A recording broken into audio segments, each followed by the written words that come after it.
Welcome back to this segment of the Nile Cruise, and this is actually a very important segment. With us to discuss children with autism is Maha Hilaly, Ms. Maha Hilaly, founder of the Learning Resource Center. Hello. Hello, how are you? Nice Hello to and meet you welcome again. to the Hello. show. Thank you. Thank you. Basically, we all know that the Learning Resource Center or the LRC basically is concentrating on all children with special needs, not only autism. But because we are talking about autism, we all know that April is the month of promoting awareness, and really we need not only April, but the whole year that people understand what is it all about. So first of all, let's talk about what is autism, what is the features of autism, how can a mother realize that her son is a child with autism. Okay, autism is a bit difficult to diagnose because it's a hidden disability, so there aren't any physiological symptoms, and it appears around the age of a year and a half. Anyway, it has to appear before the age of 3. Sometimes it is diagnosed earlier at 6 months or before. It affects three main aspects. First of all, it affects the social integration, and so it does affect how the child will be interacting. So the child might not be interacting with the mom, making the eye contact like we all do when we are interacting socially, is we start with the eye contact. Maybe he will not be interested to show her something like pinpointing. That's called joint attention. So if I pinpoint something to you, I'm trying to get your attention. So that's a joint attention thing. It's a very social thing, which children with autism would be lacking. The other thing would be, the second thing would be the language. There is a communication and language disorder. So even if the language is developing, sometimes it stops at a certain level. Many of them will have a disability of being nonverbal, but around 60% will have a communication problem. So even if they are using language, a lot of them would be using language inappropriately. The third thing is that they like very much patterns, and a lot of their behaviors will be following certain patterns. Therefore, any change in the routine is usually very disturbing for them. How big is the problem in Egypt? Is there thorough research that is being done? It's a big problem worldwide, and this is Mhm. why they have announced the 2nd of April as the World Autism Awareness Day. And the UN hasn't done this except for three main concerns. One is the HIV/AIDS, and one is TB. So autism is the third UN day for a health connected issue. In Egypt, there aren't any researches that we can depend on. The only research that was done between Alexandria and Cairo, and it was done by the Ministry of Health. They discovered it was 1 out of 876 cases, which when they revised using an international tool called the MChat, they discovered it was 1 out of 250. And actually, in countries like the United States, they are now announcing it as 1 out of 55, which is very, very alarming. And what's more alarming is that it affects boys more than girls. So out of 6, 5 boys will be affected and 1 girl. And of course, we know that most boys, when they grow up, they become men, and they become the major. Breadwinner, Yeah, exactly. So it is going to mainly. affect a lot of families. So worldwide, you can say there are 67 million persons with autism, and that was announced in 2011. If you allow me just to go into your personal life, because I know that you are a mother to a child with autism. He's about He's a young 19 years, man now. yes, He's 22. 22. Okay, so beautiful young man, and I want you to tell me about your experience, especially that I don't know whether this is right or wrong, but I heard from a mother that she discovered that her child has the same problem when he was 6 years old, but unfortunately she was just acting with ignorance. She did not want to believe teachers or people when they told her so, and she just moved on with neglecting the problem. How With was the case? with autism, because it's a hidden disability, it usually is very difficult for the parents Can to it happen come. at 6 years old or No, it something couldn't like have this? happened at 6. If it's happened at 6, then it's not autism. It must be something else, which is giving us the features of autism. So it must happen before the age of 3. So that child probably was higher functioning, the child you're talking about, and probably he had language, and this is why it gives the people an idea that maybe that's not autism. They usually go for the very classical autism, which is when not having any language. But actually, worldwide now, with the early intervention, 80% will have language. But But we 22 years old, I don't think that things were easy. no, they weren't, and Mustafa got diagnosed when he was around 2.5, 3, which is a bit late because he had regressive autism. So he had a lot of skills, and then the skills were disappearing, and we didn't know what we were facing, and we were shopping around, and then a friend of ours who's a psychiatrist came to visit, and actually he's the one who diagnosed him, and he said, no, I am concerned, there are features. Um, I asked him to come and visit because at the nursery, the school owner was a doctor, and she was thinking that maybe he has attention deficit hyperactivity. So I started reading about it. So when I started reading, it started mentioning autism. And when I looked into the symptoms, as a mom, I could tell, yeah, this is more like my son. But again, it was a denial thing. I couldn't face it. Because also at that time, everyone was making it look like it's the end of the world. If the child has autism, that he's not really going to develop, that, oh, poor family, what are you going to do? So, of course, all families run away from this because it's a stigma. It's a stigma still in the society to say that there is a person with a disability in the family. When actually, when you look at it, anyone can have a disability, God forbid, at any minute. If anyone gets into an accident The or something. minutest of injuries we hear about. Exactly. So it is very alarming that the community and the society till now is not as accepting, is not as supportive, and even a lot of them would have the feeling of pity.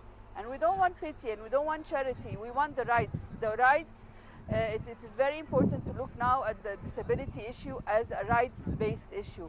The persons with disabilities have equal rights like any person without a disability. So this is what we are asking for. We are asking for equal rights in health, for schooling, for work, for culture, Did things change everything. today? Things have changed. To which So extent? they've changed a lot to the point that now we are on the TV and you're talking about autism. At that time, as a mom, it was the first time I heard the word. And I had to go and search. And my sister, who's a physician, I had to call her. She was then doing her PhD in the US. And I asked her, what is it? Where can I find something about it? And she told me where to go into her books and find that there's one page in all of the curriculum of the medical school about autism. There's one page. So anyway, there is more awareness, there is more acceptance, and that's very important because, like for example, we have done this year the 9th autism awareness campaign. So since 2005, we've concentrated on this.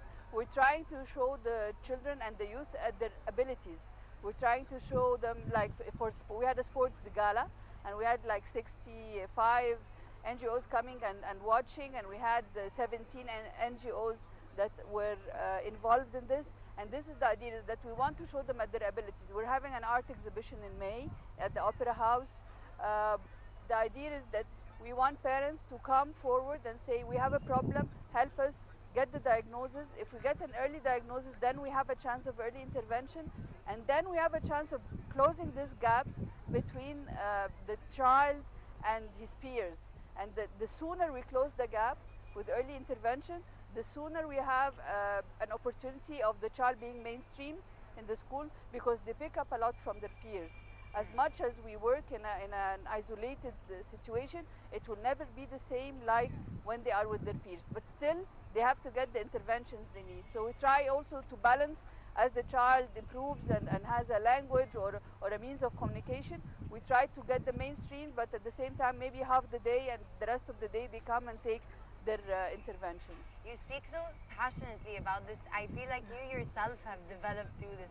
What has helped you? What has made you so well versed and such an advocate? I think the main thing is my love to my son and my love for knowledge. I always want to know what am I dealing with. So I tried to research. In the end, I ended up doing a master's in special and inclusive education because it is very important as a parent to get ourselves educated about our child's disability, so then we can help them and help them more. And yes, I have grown a lot. I think all of our family has grown with Mustafa, not only me. Yes. His sister's life is affected, his aunts, his cousins, everybody is affected, and I think we're all affected positively because he has an impact on all of us. And having him with us have taught us a lot about being humble, acceptance, about doing your best, and then waiting for things to develop in time. Things do develop. When it comes to school, I think it's a little bit difficult, not only for the child or for the parents, but for teachers. Yes. Because even though, even if we are talking about, for example, international schools, what about the rest of the schools? But even the international schools, still teachers cannot deal that good with children in general with special needs. I know a lot of people, they are complaining about this. So is there a way to work on these teachers to train them to? It's very important first that we go back a bit. We were talking about the rights base. So we need a law that will reinforce the rights of persons with disabilities. Because right now what we have a ministerial decree which was out in 2011, and that was after a lobbying of many, many NGOs that are involved in inclusion of persons with disabilities and children with disabilities in schools. And what happened is that the decree came out, but the schools don't have to implement it. So to do inclusion in schools, it has to start first by having a decree, not a decree, a law. Second, by the administration accepting and supporting. And then what we do is we do preparation for the inclusion. And part of the preparation is that you prepare the teachers, all of the teachers, and especially the teachers who will have children included in their class. You prepare the parents of the child with disability, and you prepare the parents of the peers who don't have a disability, because they have to learn to accept. Because this is one of the things with the international schools, is that they are refusing the children because the other parents are refusing that the children be with the children with disabilities. So this is the main challenge right now. It's a challenge, but people have to look at it that if we are to be civilized, if we are to be aware of our rights and the rights of other persons, if we want people to respect us, we have to respect other people, and we have to respect the differences that are in us. And as I said, anyone can get a disability in a minute. So how and how would you want the people to treat you? What are your rights? Will they be provided for you, or will your family be going around fighting to try and get you your rights? And not everyone, of course, can go to an international school. We want that the inclusion is in all schools. We wanted to reach villages. We wanted to reach places where no one have And reached. governorates. It's very important. It's all those governorates and the village. We have 27 governorates, and not all of them have major cities. So even if the inclusion that's being done now, most of it has been happening in major cities, even in the governorates. But we need to reach the unreachable. We need to really go out of our way for them. So it is important then that there is a law. It's important the Ministry of Education adapts the law. It is important to prepare. The preparation is very, very important. Therefore, then look at it as a teacher. If you have 40 children in the class, and we put for you 10 children with disabilities, that's impossible. There should be a percentage. There should be an assistant teacher in there to help. There should be, like, in every 20, have two. And then you should have a curriculum that is adaptable, that can help the teacher to work. But if you have to be sure that all your children are getting the scores that will allow them to pass, the pressure on the teachers is too high also. So if you want to ask someone for something, you have to support them to deliver. Otherwise, you're asking for the impossible. It's not going to happen. Yes, definitely. It's obviously been a very difficult but fruitful journey. What were your most successful stories where you were just so happy about what you're doing? It doesn't always have to be about Mustafa. It's No, in with other general. Yeah, families. yeah. When the decree came out for the inclusion of children with disabilities in schools, we were all very, very happy. All the group that we worked together, and then that was in 2009. In 2010, we had a decree which really put us all down, because it then went. It excluded again more children, and then with a lot of lobbying, then we had the decree back in 2011. So yes, it is a success in a way. Mm. The other success is that we hopefully are building a new building in New Cairo, and that building we will be able to reach more children. We'll be able to have a training center so that we can. We already have a training center, but it's limited. We hope that it will be bigger and hopefully become a college. So we will have more persons working in the field of disability. You mentioned that still I'm talking about autism, for example, that it is very difficult to realize or to recognize the idea itself with your child. So what about if a mother right now watching us and she feels there is something wrong? What are the most important things that she must take into consideration, and how far it is important when it comes to the early intervention? With autism, it's a disability that affects many parts of the child's development. So the mom has to make sure that first she gets the diagnosis. Is there a way to avoid it? To Not that work, I heard of till for now. example, yes, there are some people who might listen to us right now, and for example, she can work on the eye contact. For example, she works on You can't avoid autism, but you can work on the symptoms and make them less, to the point where the child has an easier life and can the problem with autism also is the adaptive skills. So you can have a child with high IQ, but the adaptive skills are not so high. So for example, a child with Down syndrome has very good adaptive skills, so they are mainstreamed easier than the child with autism. what Even is the difference between the autism and Down syndrome? And the, sometimes people believe that most or many of the Down syndrome cases they might be affected with the autism. very small percentage of persons with Down syndrome would have autism, and the thing is with Down syndrome it's a chromosomal problem, so it's very easily detected with a genetic test. But with autism, nothing till now can a physiological test can tell us yes, the child has autism. But from the observation of the child, you can see that there are characteristics. There are like 18 points where if the child scores more than 9 points, then you start saying, okay, this child has autism. Maybe the others would have, those who have less symptoms would have autistic-like features. So it's part of whatever they are being challenged with, the disability they're being challenged with, but then it's not autism. But for autism, the mother has to look at the child's language development and social development. Is his language developing, or is it stopping at the one word or two word sentence? After the early intervention, how is the case when it comes to language, for example? There is a lot of things where we can't generalize. First, we have to look at every child as an individual case. So we have to look at how affected is the child, when was the early intervention done, and how intensive. The more intensive you At work what with, age it is recommended? the sooner the better. As soon as the mom, if he's diagnosed at 6 months, we start at 6 months. If he's diagnosed at a year, at a year and a half, we had said last time. yes, a year and a half is like yani, the average.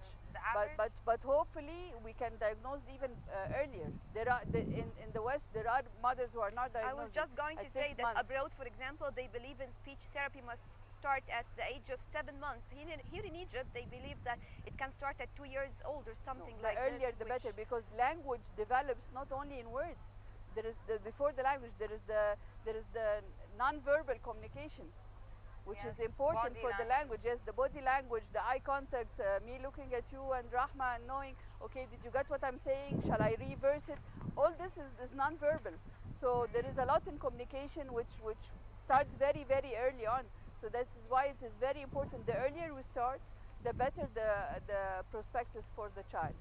Well, at the end, Mrs. Maha Hilaly, founder of the Learning Resource Center and the chairperson of the Advance, and both are working on the idea of helping children with special needs in general. Thank you very much for Thank joining you. us, and we hope that Thank next you. time we meet, we find something new that really will add and help these I think children it's because about they deserve it. recognition. The Yes. fact that you recognize my son, my daughter has autism, and I will do something about it. Recognizing and supporting them and making sure that they're getting the help they need and advocating for them. The mom become and the father, you become the advocates the rest of their life. So at the end, Mrs. Maha Hilaly, founder of the Learning Resource Center, the LRC, and chairperson of the Advance, Thank you very much for joining Thank us. you. Both are working on something very important, helping these children to be included in the society and just as we mentioned right now, support, love, and And your being last accepted. phrase Yes. was very important. The fact that They have to be included in the family before we ask for them to be included in the community. that's I remember correct. also a UN campaign that says "My right is my right," and that campaign was held, I think, a couple of years ago. I liked it very much. So we hope that we can help these children because this is their right to live a normal life at the end. Thank you very much for joining us. Moving Thank on, you very much. right? Go on.